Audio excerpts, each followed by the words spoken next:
दोन्ही असे संगीतकार सचिन देव बर्मन होते.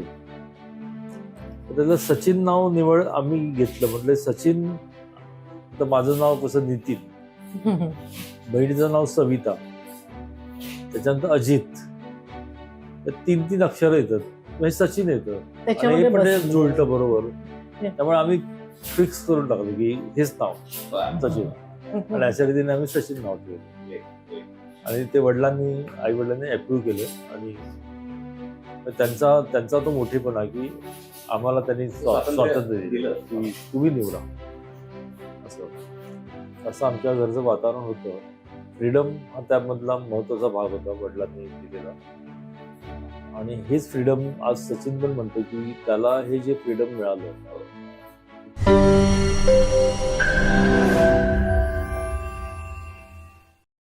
नमस्कार मित्रांनो, कविता जगणारी माणसंच्या आजच्या नवीन भागामध्ये आपल्या सर्वांचं मनपूर्वक हार्दिक स्वागत. आजच्या या नवीन भागामध्ये आपण एक विशेष पाहुणे आपल्या भेटीस घेऊन आलेलो आहोत. प्रसंगही तसाच आहे. आपल्या या कविता जगणारी माणसं या उपक्रमास आता 3 वर्ष पूर्ण होत आहेत. त्याचा 3रा वर्धापन दिन पण आहे. जागतिक मराठी भाषा दिन पण आहे. आणि आपल्या साहित्य क्षेत्रातील थोर कवी, लेखक, पटकथाकार कुसुमाग्रज यांची जयंती पण आहे. आणि या दिनाचं औचित्य साधून आम्ही 2 वारशांना एकत्र करण्याचा प्रयत्न केलेला आहे. आणि हे 2 वारसे जे आहेत हे साहित्य क्षेत्रातील अतिशय दिग्गज वारसे आहेत. आणि त्यापैकी पहिले वारस म्हणजे प्राध्यापक रमेश तेंडुलकर, हे जे उत्कृष्ट कवी, लेखक आणि ते स्वतः प्राध्यापक म्हणून पण त्यांनी त्यांचा कार्यकाळ घालवला. आणि ते आजचे वारस म्हणजे कवी, लेखक नितीन तेंडुलकर. सर, मनपूर्वक स्वागत आपलं या आजच्या भागामध्ये. आणि सरांची आणखी विशेष ओळख म्हणजे भारतरत्न सचिन तेंडुलकर यांचे ते मोठे बंधू आहेत. म्हणजे आपला लाडका सचिन याचे ते बंधू आहेत. त्यामुळे आम्हाला एक विशेष आकर्षण आहे आजच्या या भागाचं. आणि आजच्या आपल्या दुसऱ्या प्रमुख पाहुणे आहेत की ज्यांचे ते वारस आहेत, ज्यांच्या त्या स्नुषा आहेत, ज्यांनी गीत रामायण लिहिलं आणि मराठी साहित्य विश्वामध्ये, कलाक्षेत्रामध्ये की त्यांचं खूप मोठं आणि मोलाचं योगदान आहे. अशा आपल्या सर्वांचे लाडके गदी माडगुळकर यांच्या स्नुषा म्हणजेच नीता शरदकुमार माडगुळकर. मॅम, मनपूर्वक स्वागत आजच्या आपल्या या भागामध्ये. आणि दुसरी एक या दोघांची किंवा या दोघांना धरून एक वेगळा धागा आजच्या मुलाखतीचा असा की नितीन सर आणि नीता मॅडम हे दोघंही बाल मोहन विद्या मंदिरचे क्लासमेट्स आहेत. आणि त्यांच्या अनेक आठवणी आहेत, अनेक कवितांविषयीच्या गप्पा आपण त्यांच्या माध्यमातून ऐकणार आहोत. त्या दोघांनाही 1987 सालचा राज्य शासनाचा पुरस्कारही एकाच वर्षी मिळालेला आहे. तर या सगळ्या आठवणी ज्या आहेत, या सगळ्या गप्पा आपण आज त्यांच्या माध्यमातून उलगडणार आहोत. नितीन सर, तुम्ही दोघंही बालमोहन विद्या मंदिरचे क्लासमेट्स, आणि तुमचं बालपण जे आहे ते आपली मुलाखत ज्या भागात चाललेली आहे त्याच भागात तुमचं बालपण गेलं. साहित्य सहवास आणि शिवाजी पार्क या भागात तुम्ही लहानाचे मोठे झालात आणि त्याविषयी आम्हाला तुमच्याकडून जाणून घ्यायला आवडेल. त्यावेळी आम्ही शिवाजी पार्कच्या इथे जवळच राहायचो. कोहिनूर मिलच्या बाजूला एक छोटी गल्ली जाते ना, त्याच्या बाजूला त्यावेळी एक चाळ होती, त्याला भटवाडी असं म्हणायची. इंद्रवदन सोसायटी असं त्याचं नाव होतं. आणि तिथून जसं रस्ता क्रॉस केला की बालमोहन विद्या मंदिर यायचं, म्हणजे 5 मिनिटाच्या वॉकिंग डिस्टन्सवर होतं. आणि बालमोहन हे मला नेहमीच आवडलेली अशी शाळा आहे. त्यावेळी अगदी प्रसिद्ध होती ती शाळा. आणि आमचे दादासाहेब रेगे म्हणजे आमच्यासाठी सर्वस्व होते. दादासाहेब रेगांनंतर मग बापूसाहेब रेगे आमच्या वेळेस प्रिन्सिपल होते. पण शाळेची नेहमी साधारणतः वेळ अशी 9 ते 5 अशी असायची. आणि शनिवारी सकाळी 7 ते 11. पण शाळेची संस्कृती इतकी छान होती की शाळेची सुरुवात 9 वाजता सरस्वती देवीची आरती एक असायची. आणि तो फोटो प्रत्येक वर्गामध्ये लावलेला असायचा. आणि सरस्वती देवीची आरती करून मग हळूहळू एक पिरियड चालू व्हायचे. मग एक मधल्या पाण्याची सुट्टी असायची, म्हणजे पाण्याची सुट्टी असायची, पाणी पिण्याची सुट्टी 15 मिनिटाची असायची. मग साधारण 12:30-11ला लंच टाईम असायचा. 12:30-1च्या सुमारास ते संध्याकाळी 5 वाजेपर्यंत. आणि मग होमवर्क एक छोटंसं असायचं आणि प्रत्येक वेगवेगळ्या पिरियडची आमची सर असायची. खूप चांगले सर होते, म्हणजे अजूनही मला अनेक जणांची आठवण येते. रावले सर होते, नंतर बोरगावकर सर होते आणि भटबाई. भट मॅडम होत्या आणि नाईक सर होते आणि हो, हो. कुलकर्णी, म्हणजे खूपच. आणि अतिशय सुंदर शिकवायचे सगळे खूप सर आपल्याला. शिकवायचे चांगलेच, पण असं घरगुती वातावरण होतं असं, म्हणजे मुलींमध्ये सुद्धा असं सर्वांना आपलं वातावरण असं वाटायचं या शाळेमध्ये. मला नाही आणि का? असं एक सांगायचं की आपल्या म्हणजे आमच्या म्हणायला पाहिजे आमच्या बालमूल शाळेविषयी सर्वांनाच एक मोठं कुतूहल वाटत असतं. कारण मेरिटमध्ये तर ते विद्यार्थी येतातच, यायचीच. पण परदेशात जेव्हा बालमोहनचे 2 विद्यार्थी भेटतात, हा. तर अरे तू बालमोहनचा असं म्हणून त्यांच्या आणखी एकमेकांमध्ये एक जे अगत्य वाटतं. बरोबर आहे. आणखी एक वैशिष्ट्य म्हणजे बालमन, जर एखादं अक्षर जर सुंदर असेल ना ओळीत, तर आपण ओळखतो की हा बालमनचा असला बालमोहन. पाहिजे. हे एक त्यांची खासियत आहे. आणि सगळेच सण आता मला आठवते दसऱ्याला आपले दादा रेगे जे शाळेचे संस्थापक आहेत, बरोबर. ते आपली जी शारदेची मूर्ती आहे हो. बालमोहनच्या प्रवेशद्वाराच्या वरती, त्या शारदेच्या मूर्तीच्या मागे उभं राहून जे येथील मुलं मुली आतमध्ये त्यांच्यावर पुष्पवृष्टी करायचे. पुष्पवृष्टी. आणि मग आपट्याची पानं किंवा सरस्वती पूजन, नंतर संक्रांतीला मला वाटतं तिळाचे लाडू, तिळाचे लाडू असतात. ऊस, नंतर वसंत पंचमीला खिरापत, आंबेडाळ, म्हणजे जी कलिंगड आपली पणं. भारतीय संस्कृती हा, होती त्याचं खूप छान विशेष असं जतन आपल्याला केलेलं होतं म्हणजे. त्याचं ते- माहिती झालेली होती. हा, ही आपली संस्कृती आहे. आणि नितीन मला असं वाटतं की हे संस्कार आम्ही कधीच विसरणार नाही कधीच बालमोहन विसरणार शाळेनं नाही. केलेलं. हे वैशिष्ट्य त्यामुळे आहे आजही शाळेचं. आता गेल्या 2-3 वर्षापूर्वी एक संपूर्ण शाळेची एक मीटिंग पण झालेली होती इतक्या वर्षांची. त्यात आता अनेक मोठी माणसं झालेली आहेत, परंतु सर्वजण एकवटून आले. म्हणजे काही जण आता टेक्नॉलॉजी असल्यामुळे याच्यावर सुद्धा आलेले आहेत, म्हणजे आपण ज्याला हे म्हणतो हा, म्हणजे दादा रेगेंचा वाढदिवस मला दादा वाटतं. रेगेंचा वाढदिवस होता हा, तो 19 मार्च. इंटरनॅशनल डे म्हणून तो साजरा केला जातो. International day for us Balmohan का. हा. आणि त्यात अमेरिकेत, ऑस्ट्रेलियामध्ये, सिंगापूरमध्ये, आणखीन कुठे वेगवेगळ्या सर्वत्र ठिकाणी क्षेत्रात असलेल्या सर्वजण जॉईन झाले होते, म्हणजे प्रेमाने जॉईन झाले होते. इथे सावरकर स्मारक मध्ये आणि तो सावरकर झाला होता. स्मारकमध्ये तसंच एक फंक्शन ठेवलं होतं. आणि खाण्यासाठी म्हणून तुम्हाला सांगतो, तिथे आपल्याकडे कॅन्टीन होतं त्यावेळेस, हो, आठवतं का? संजूचा बटाटे वडा. संजूचा बटाटे वडा आणि चाऊ आणि माऊ चाऊ म्हणून. माऊ त्याला म्हणायचे, म्हणजे पावामध्ये ते बटाट्याची भाजी भरून असं ते फार छान लागायचा टेस्ट. सुंदर, सुंदर ते म्हणजे. अजूनपर्यंत आम्ही एन्जॉय करतो. मला आठवतंय त्यावेळेस की सुद्धा. अलीकडे आम्ही शाळेत गेलो होतो, काही होता का मला आठवत नाही, तेव्हा दादांचे नातू गुरुप्रसाद गुरु ना, हा. तर त्यांनी खास ते चाऊमाऊ आमच्यासाठी मागवलं चहा बरोबर. किती छान. हा.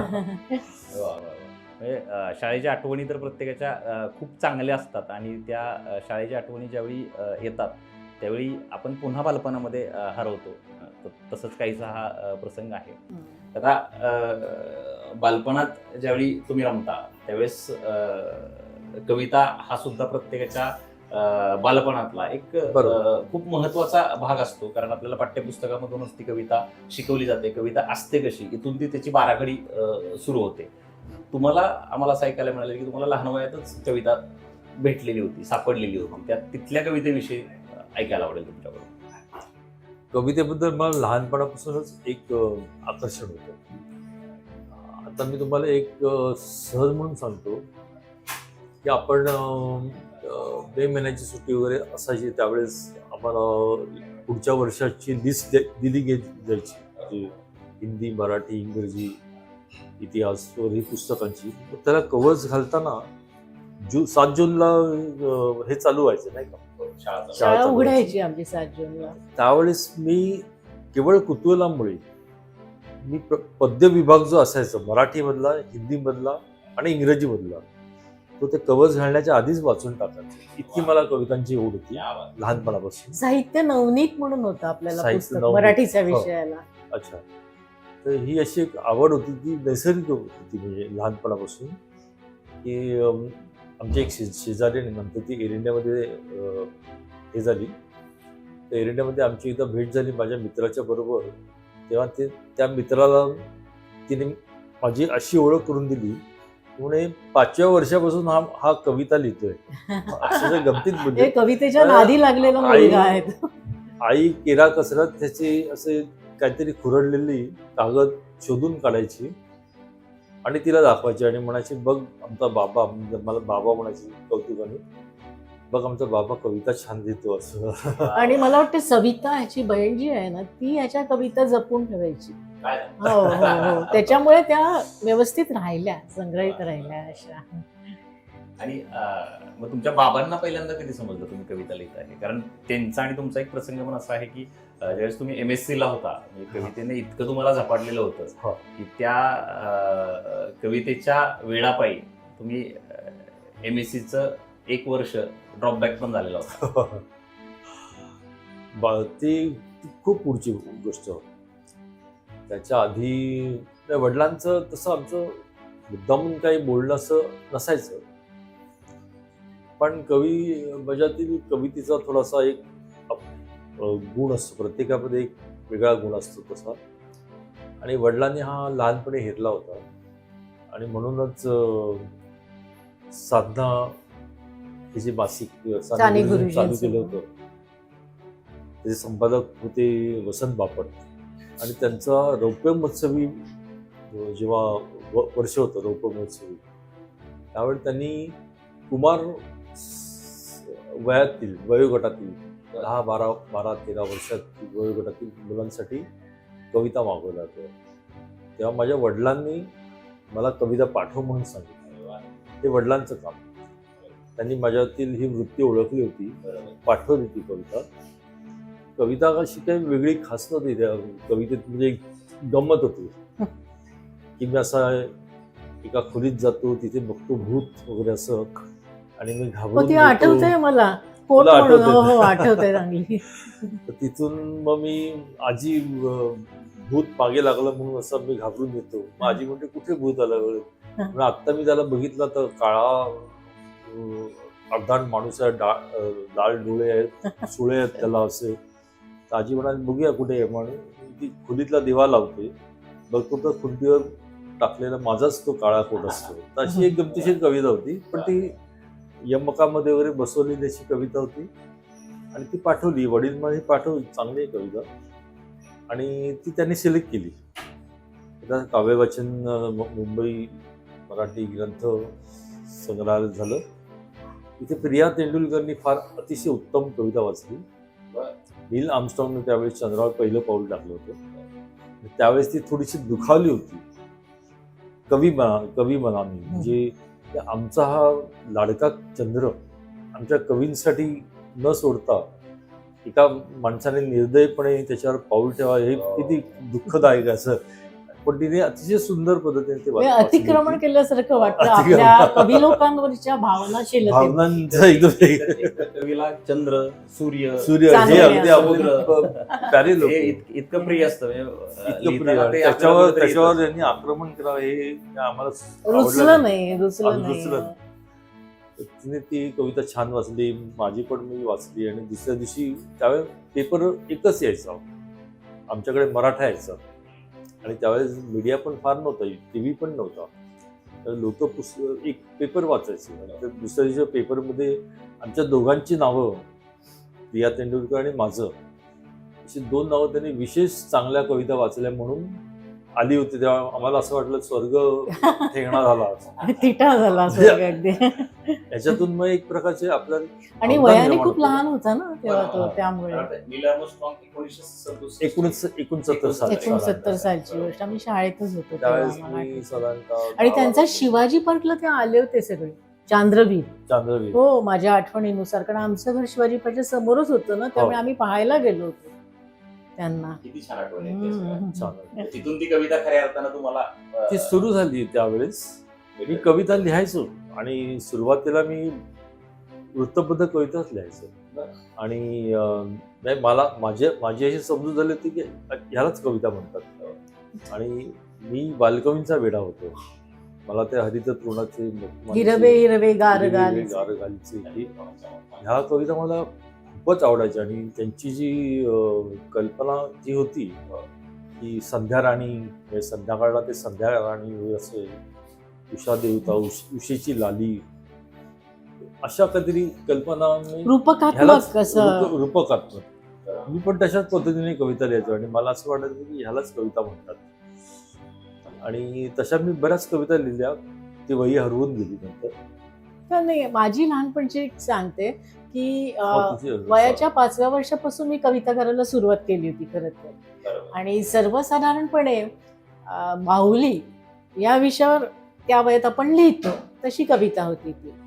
आणि नंतर माझी जी कविता होती ती माझं लग्न होण्यासाठी कारणीभूत ठरली. तो प्रसंग नंतर सांगते मी.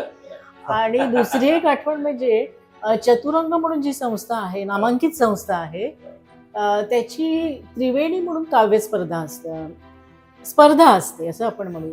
कारण त्याच्यात संकल्पना अशी की गीतकारांनी किंवा कवीनी आपल्याला कविता कशी सुचली ही पार्श्वभूमी सांगायची. संगीतकारांनी त्या शब्दांना अनुरूप अशी चाल कशी बांधली हे विशद करायचं. आणि गायक गायिकेने ती सादर करायची. तर झालं असं की दत्ता डावजेकर त्यांनी माझ्या कवितेला, गीताला म्हणूया आपण, संगीत दिलं होतं. आणि त्यांचा मुलगा विनय डावजेकर, अपर्णा मयेकर, रेखा डावजेकर पूर्वाश्रमीची, तिची मुलगी प्रिया मयेकर, हे सगळेच आम्ही आमच्या ग्रुपमध्ये सहभागी होतो. आणि पी सावळाराम हे परीक्षक होते त्या स्पर्धेला चतुरंगच्या. ती कविता मी थोडक्यात म्हणून दाखवते कारण छोटीशीच आहे ती. बाप्पा बाप्पा बाप्पा बाप्पा विचारते मी, त्या प्रश्नांचे उत्तर मजला देशील का, मला हवे ते मिळेल का. शुभ्र चांदणी नभांगणीची, शुभ्र चांदणी नभांगणीची, दुधात पडता घास साईचा मिळेल का, मला हवे ते मिळेल का. मी गाता गाणी दाद देऊनी, खुदकन मग हे फूल जायचे हसेल का, खुदकन मग हे फूल जायचे हसेल का, मला हवे ते मिळेल का. चित्रामधली आई माझी, चित्रामधली आई माझी, हाक मारिता खरोखरी मज भेटेल का, खरोखरी मज भेटेल का, मला हवे ते मिळेल का. थोडक्यात सांगायचं म्हणजे ह्या अकल्पित गोष्टी आहेत की चांदणी आकाशातून दुधात पडणं किंवा जायचं फूल असणं. तसंच त्या मुलाची या मुलीची आई हयात नसते, तर त्याला ती परत कशी भेटणार म्हणून तो बाप्पाला ते प्रश्न विचारत असतो. नाही, मला वाटतं मी 80 साली वगैरे केली होती. आणि रत्नाकर पिळणकर म्हणून संगीतकार आहेत, त्यांनी ती कविता गाऊन मोरपिसार आणि आरोही त्या त्यांच्या ऑडिओ कॅसेट्स होत्या. त्याच्यामध्ये 5-6 गाणी होती माझी. प्रसाद सावकारांचा मुलगा शेखर सावकार, किरण शेंबेकर यांनी गायली होती. अपर्णा रामदास जी आमच्या शाळेतच होती, अपर्णा पाध्ये. आणि अशी मी गीतं लिहित असे.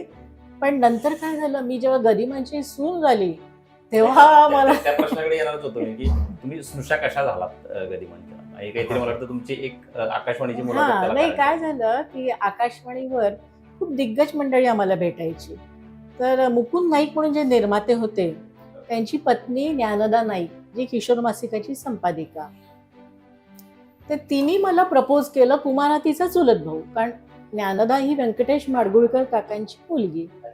तर तिने मला सांगितलं असं माझा चुलत भाऊ आहे. पण तेव्हा मी LLB पण करत होते, लॉ, आणि स्टेट बँकेत जॉब करतच होते.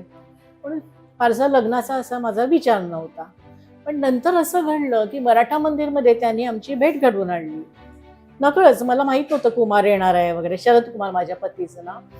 आणि पुढे असं झालं, 1981 सालची गोष्ट, की TV वर एक काव्यस्पर्धा होती, उद्धाराचा मार्ग कोठला. तर मला काही कल्पना नव्हती की कशाविषयी वगैरे आहे, पण मी आपली कविता पाठवून दिली. आणि सुधीर मोघे, शांताराम नांदगावकर आणि केशव मेश्राम ही 3 परीक्षक होते. आणि तेव्हा महाराष्ट्रातून माझ्या कवितेला प्रथम क्रमांक मिळाला.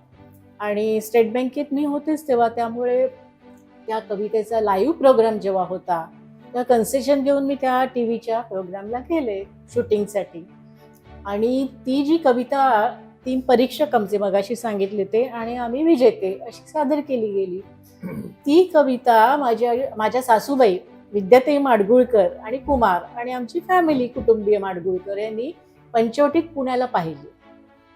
आणि मग त्यांना वाटलं की या मुलीला कवितांमध्ये सुद्धा इंटरेस्ट आहे, आपल्या घराला योग्य अशी सूनबाई आहे ही, आणि त्यामुळे ते पुढे गेलं. तसंच बाबूजी म्हणजे आपले सुधीर फडके, ललिता फडके यांनी गीतरामायणाचा जेव्हा रौप्य महोत्सव झाला तेव्हा त्या विद्याताई म्हणजे माझ्या सासूबाई गरिमांच्या पत्नी त्यांच्या शेजारी बसल्या होत्या. तेव्हा त्यांनी सांगितलं की असं असं नीता नावाची मुलगी आमच्या शेजारीच राहते, चांगली आहे कुमारसाठी, असं त्यांनी सुतवाच केलं होतं. अशा रीतीने आमचं लग्न ठरलं. फार छान. विवाह सोहळा पार मोठ्या- पडला आहे. मोठ्या घरात. हे आकाशवाणीच्या एका मुलाखतीच्या माध्यमातून, एका कवितेच्या माध्यमातून ते हा योगायोग योग्य म्हणायचा तो- तो योगायोग योग्य ती- असं. खरंय. फळ तुझा- झालं असं म्हणतो मी. नाही नाही, आता मी तुमच्याकडे येतो की तुम्ही तो एक प्रसंग, तो एक हो, तो किस्सा एक सांगा. गोड अपघात तुम्हाला सांगायचा होता तो. त्यावेळेस आम्ही चाळीमध्ये राहत होतो. मी तुम्हाला सांगितलं 4 चाळी होत्या आमच्या आणि एक मजला असा, त्याच्यात 10 कुटुंब.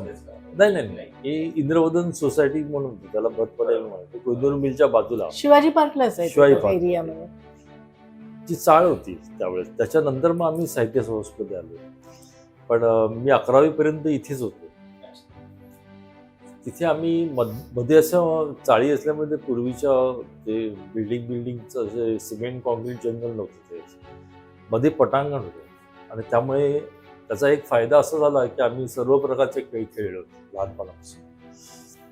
तर मध्यभागी मोठ्या लोकांचं क्रिकेट चालू असायचं आणि अलीकडे आम्ही छोटी लोक म्हणजे लहान बच्चे मंडळी आम्ही अंडर हँड खेळायचो क्रिकेट. टेनिस बॉल आता सचिन चालू करतोय ना, ते टेनिस बॉल स्पर्धा सुद्धा चालू करतोय.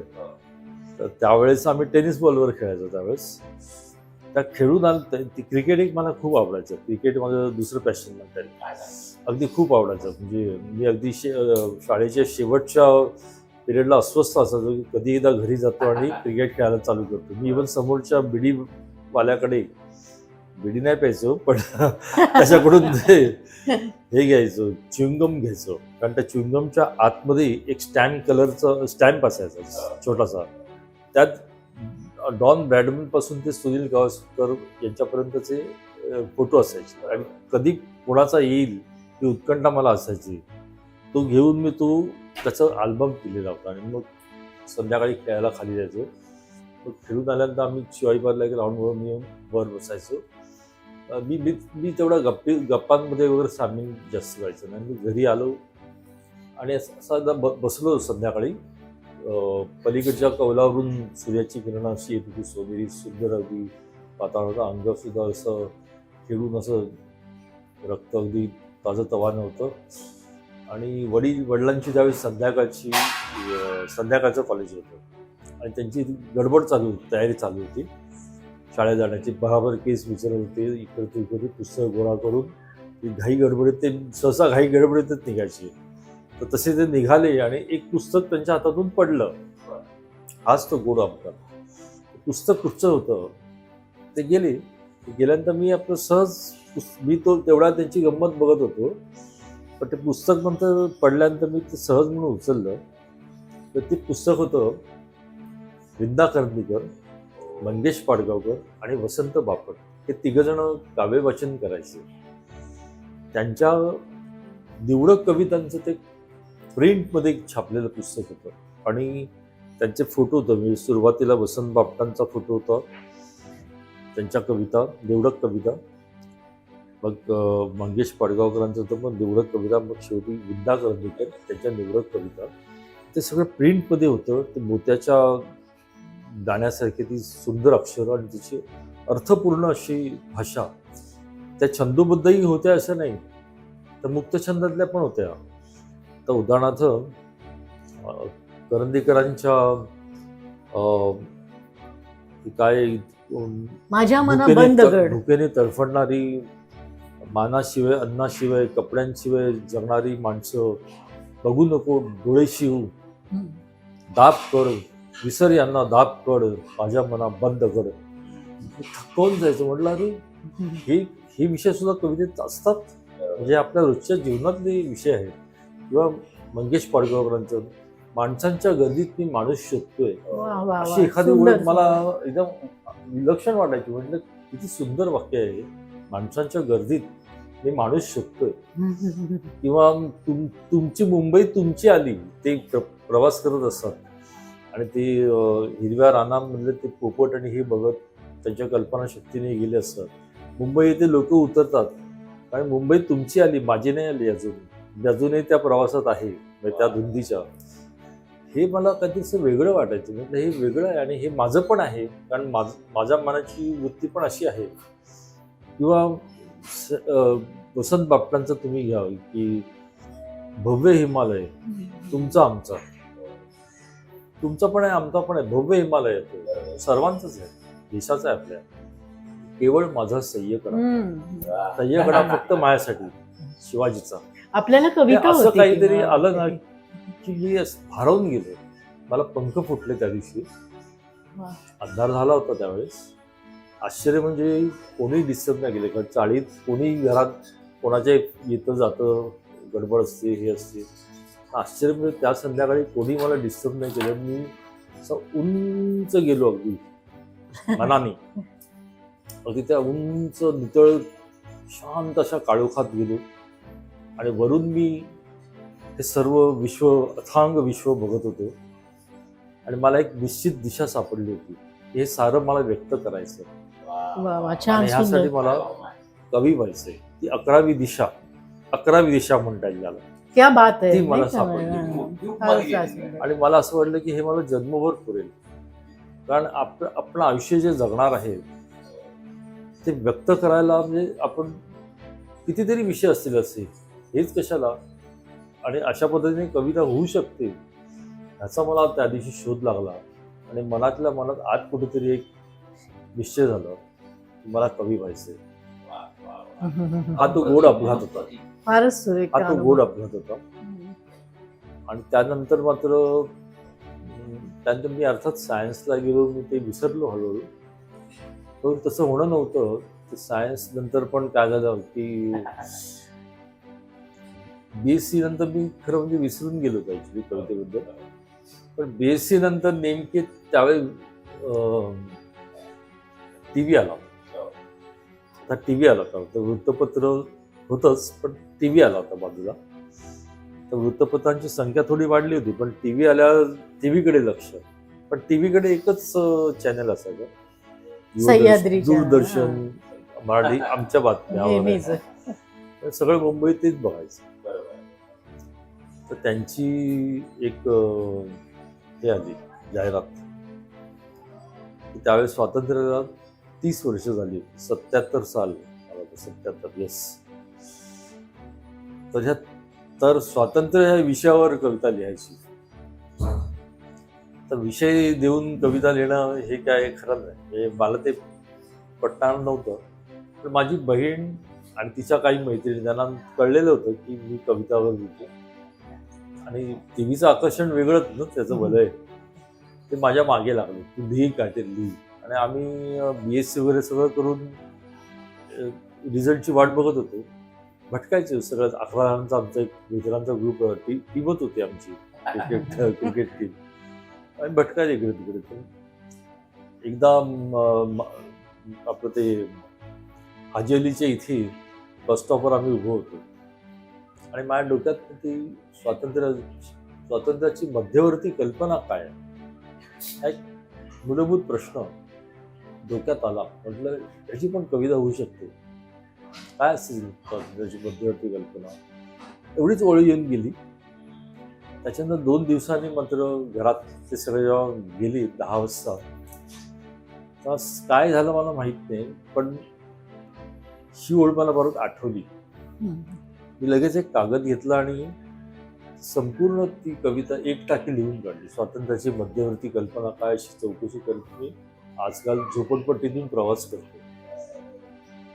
की काय आहे की स्वातंत्र्य मिळालंय म्हणजे खरंच कुठे मिळालंय, कोणाला मिळालंय, कसलं मिळालेलं आहे, किती खोलवर गेलेलं आहे, किती जणांना त्याची कल्पना आहे, अशा पद्धतीचे काही प्रश्न होते माझ्या मनामध्ये. त्यावेळेस काही उलथापालथ चालू होती. इमर्जन्सी पण मला वाटतं आली होती, काय माहिती नाही. मी थोडं राजकीय याच्यात फारसा पडलो नाही, परंतु त्याचा शेवट मी असा केलाय की सूर्याबरोबर पृथ्वीचं पण वय वाढलेलं आहे. हे पण स्वातंत्र्याची पाळंमुळं कितीशी खोलवर रुजली आहेत. कुणीतरी एखाद्याने पेटून उठायला पाहिजे. इथे वादळ होते आणि जरूर कोणीतरी एखादा पेटून उठेल, पण त्याचे इशारे कोणी खरं समजेल काय? पेटून उठेल एखादाच, पण त्याचे इशारे कोणी खरे समजेल काय? आणि तेवढ्यात मला एक महाभारतातली एक हे आठवली की तो दाखवेल हा सूर्य हा जयद्रथ श्रीकृष्णाने दाखवलं होतं शेवटी. हा सूर्य हा जयद्रथ अर्जुनाला दाखवलं होतं श्रीकृष्णाच्या वेळेस. ती ठिणगी पडली ती ठिणगी पडली, लिहिताना आपोआप आलं, म्हणजे माझ्या काही डोक्यात नव्हतं ते. हा सूर्य हा जयद्रथ, हे सत्य आहे, हा अन्याय आहे. तेव्हा शेवटची वेळ मी लिहिली, पण जयद्रथाला कोणी खरं ओळखेल काय? इथे मी कविता पूर्ण केली आणि माझ्या मनाला एक समाधान मिळालं की ही कविता खरंच छान आहे. मी संध्याकाळी वडिलांना दाखवली आणि वडील एकदम प्रभावित झाले आणि ते म्हणाले, तू ही कविता पाठवली, तुला स्पर्धेत यश मिळो न मिळो इट्स अ डिफरंट थिंग, पण ही चांगली कविता आहे. आणि त्यांनी स्वतःहून पुढाकार घेऊन पाठवली ती कविता. त्या कवितेला सुदैवाने महाराष्ट्रामध्ये पहिलं बक्षीस मिळालं. मनोहरने कवितांची आपलं ढाल पण दिली आणि जे मी विसरलो होतो ना ते परत कवितेच्या इथे आलो. आणि मग मी कवितांमध्ये इतका गुरफटून गेलो की मगाशी तुम्हाला सांगितलं त्याप्रमाणे MSc तोंडावर आली अगदी तोपर्यंत मी त्याच्यात नव्हतोच. मी MScच्या शेवटी 6 महिन्यात दांड्यात मारल्या होत्या आणि घरी बसून सर्व कवी वाचायचे आणि कवितांनी काय व्हायचं मला माहित नाही की माझ्या मनामध्ये रुजत गेलं ते सगळं. तो रक्ताचा पूरच व्हायचा, महापूर व्हायचा, एक एनर्जी लाभायची, त्यात मी गुंगून जायचं तासन तास. आणि अशा काहीतरी कविता मला लिहिता आल्या पाहिजे याची एक ओढ, ध्यास लागायचं. त्या भरात मी हे विसरून गेलो होतो. पण तुम्हाला सांगितलं की वडिलांना मी विनंती केली की नेक्स्ट टाइम मी हे सगळं बाजूला ठेवून पास होतो, यावर्षी ड्रॉप घेतो. अशा काय होती वडील काय म्हणाले की वडील त्यावेळेस आरशात बघत निघाले होते केसात, बघू म्हणाले की ते ओरडले नाही माझ्या, बघू कविता चांगली गोष्ट करतोस, पण तुझ्या आयुष्यात पण विचार केला पाहिजे ना आपण. तर म्हटलं नाही, मी चपापलं, म्हटलं नाही मी ते करणारच. त्याच वेळेस प्रतिभा हे तुम्हाला मी सांगितलं का? नाही सांगितलं. कवी अनिलांचं मी जेव्हा बघितलं की इंजिनियर, डॉक्टर, वकील किंवा हे सर्व प्रतिष्ठेचे खांब आहेत, मी कवी आहे पण कवीला प्रतिष्ठा नाही म्हणून मी ठरवलं की वकील व्हायचं आणि प्रतिष्ठित राहायचं आणि मग सर्वांच्या खांद्याला खांदे भिडवून सांगायचं की मी प्रथम कवी आहे आणि मग दुसरा. मी तसं ठरवलं की मला त्यासाठी पहिल्यांदा बाकीचं सगळं बाजूला ठेवलं पाहिजे आणि प्रथम मला की MSc क्लिअर करून काहीतरी माझं हे केलं पाहिजे. त्यानंतर मी 4 लोकांच्या बरोबर उभा राहून सांगू शकेन की मी पहिला कवी आहे आणि मग नंतर. फार सुंदर अनुभव आहे. काय अतिशय सुंदर. हो, म्हणजे कवितेने तुला खेचून घेतलं कवितेने तिच्याकडे असं. कविता झपाटून झाली. हो, खरोखरच अक्षरशः. आणि ते एक वय असतं. त्यानंतर मग हळूहळू म्हणजे तुमचं थोडंसं डायव्हर्जन होतं. माणूस म्हटल्यावर तुमची स्वप्न वगैरे थोडीशी डायव्हर्स होतात. परंतु आजही माझ्या ह्या वयामध्ये काय म्हणत पण जे काय आहे मला अजूनही कविता सुचतात, लिहाव्याशा वाटतात. आणि कोणासाठी त्याची मला काही पर्वा नाही, किंवा त्याचं पुस्तक निघेल किंवा पुस्तक निघालं तर एक जरा आनंद मिळतो, म्हणजे एक त्यात त्याला एक पूर्णता लाभली असं होतं. पण ते पुस्तक किती विकलं गेलंय, त्याच्या किती प्रती गेल्या आहेत वगैरे, त्याच्याशी मला काही देणं घेणं नसतं. मला कविता सुचणं आणि तुम्ही तुमच्या अनुभूतीने जर कविता लिहू शकला ते जास्त चांगलं. कारण असं आहे की छंदोबद्ध असतील तरच त्या कविता, नाहीतर त्या कविता नाही, असा एखादा विचित्र समज काही जणांचा असतो. पण तो चुकीचा आहे. कारण कधी कधी काय असं छंदोबद्ध असणं आवश्यक आहे. म्हणजे कवीला छंदोबद्ध, छंदांची वगैरे माहिती असायला पाहिजे. आणि मी सुरुवातीला छंदोबद्ध कविताच वाचायचो पूर्वी.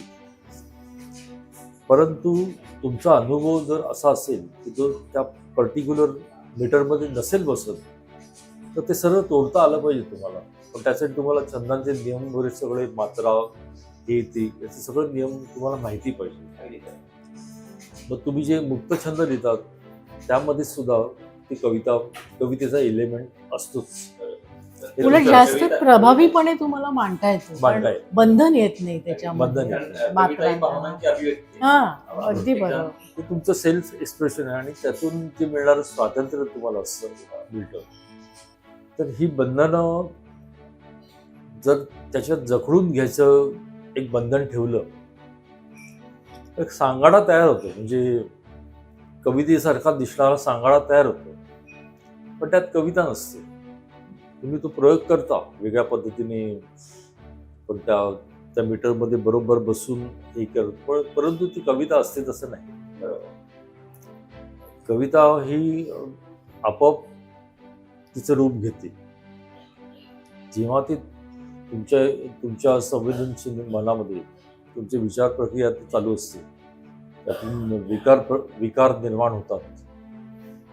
मागच्या काही आठवणी, तुमच्या त्याच्याबद्दलचे विचार, आणि याच्यातून या संमिश्राच्या कोलाहलातून काही ना काहीतरी एक आतमध्ये, अंतरंगामध्ये तुमच्या काहीतरी चालू असतं. खळबळ होते.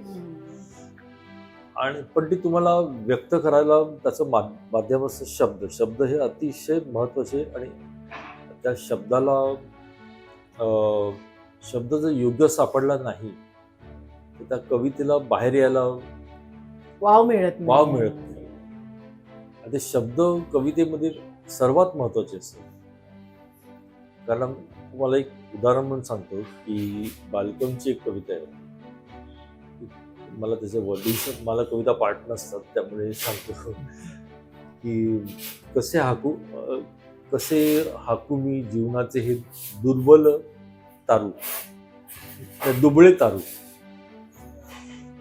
पाडगावकरांच्याच एका पुस्तकात मी हे वाचलेलं वाक्य मला अतिशय पटलं. कसे हाकू मी दुबळे तारू, असा काहीतरी आहे. त्यातला महत्वाचा शब्द म्हणजे काय, दुबळे. दुबळेला दुसरा शब्द दुर्बळ आहे. पण दुर्बळ शब्द इथे जर वापरला तुम्ही, त्याच्यावर दुर्बळ म्हणजे त्याला असा एक प्रकारचा ठसका येतो आणि एक प्रकारचा ॲग्रेसिव्हनेस येतो. आणि त्याच्यामुळे त्याची जी असहाय्यतेची भावना असते ती कमी होते. अगदी बरोबर आहे.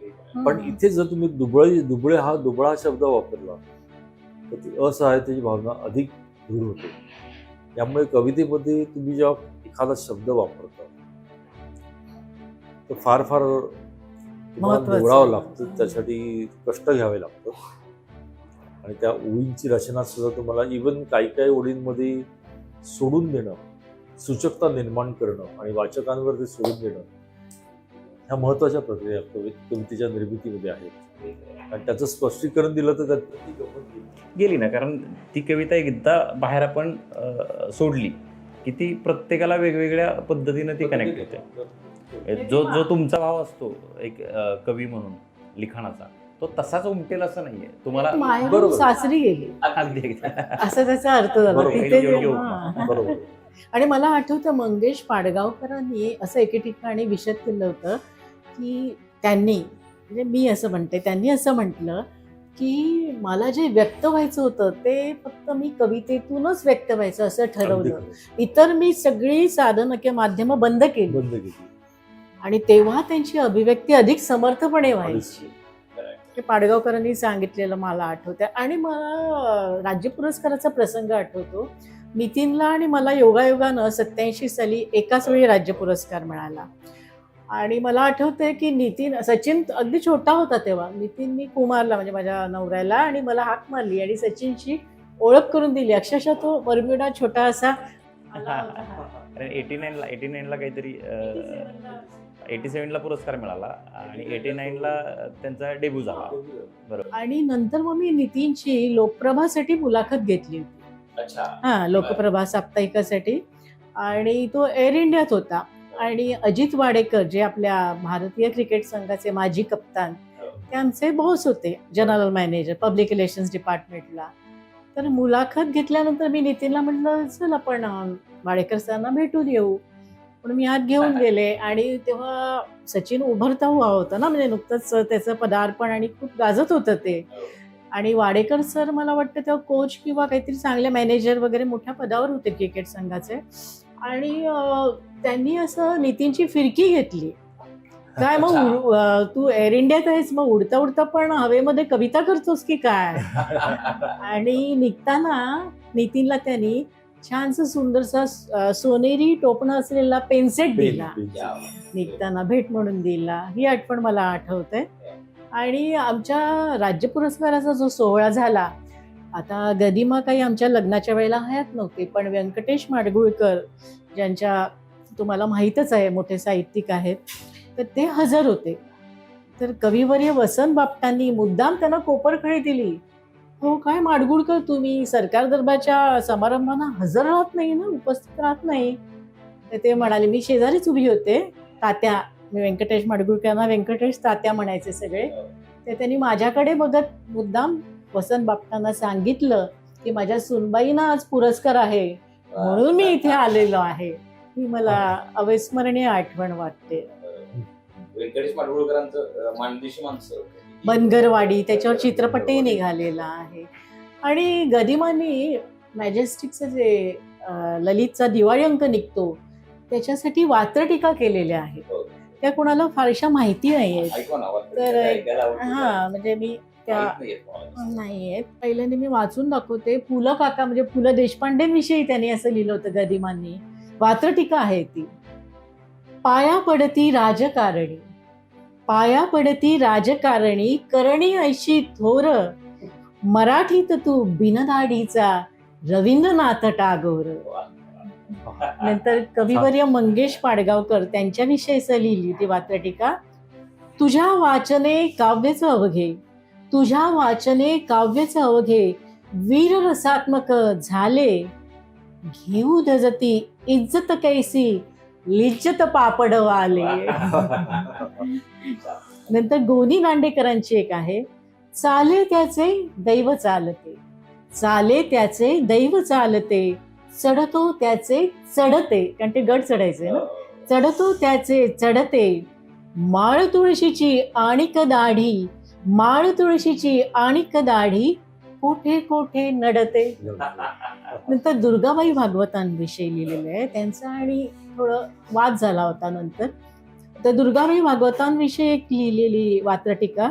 जागविले तू शांत झोपल्या, जागविले तू शांत झोपल्या, वाङ्मयीन जगता, दुर्गे दुर्गे सरले दुर्घट, दुर्गे दुर्गे सरले दुर्घट, शांत हो आता. अशा वात्रटिका होत्या त्यांच्या. आणि त्यांचीच एक नदी कविता फार सुंदर आहे. म्हणजे नदी ही मला वाटतं रूपकात्मक असावी. नदी सागरा मिळता, नदी सागरा मिळता, पुन्हा येईना बाहेर, अशी शहाण्यांची म्हण, नाही नदीला माहेर. काय सांगू रे बाप्पांनो, काय सांगू रे बाप्पांनो, तुम्ही आंधळ्याचे चेले, नदी माहेराशी जाते म्हणूनच जग चाले. सारे जीवन नदीचे, घेतो पोटात सागर, तरी तिला आठवतो जन्म दिलेला डोंगर. डोंगराच्या मायेपायी रूप वाफेचे घेऊन, डोंगराच्या मायेपायी रूप वाफेचे घेऊन, नदी तरंगत जाते पंख वाऱ्याचे लेवून. पुन्हा होऊन लेकरू, पुन्हा होऊन लेकरू, नदी वाजवते वाळा, पाना फुटतो डोंगरा, पाना फुटतो डोंगरा, तेव्हा येतो पावसाळा, तेव्हा येतो पावसाळा.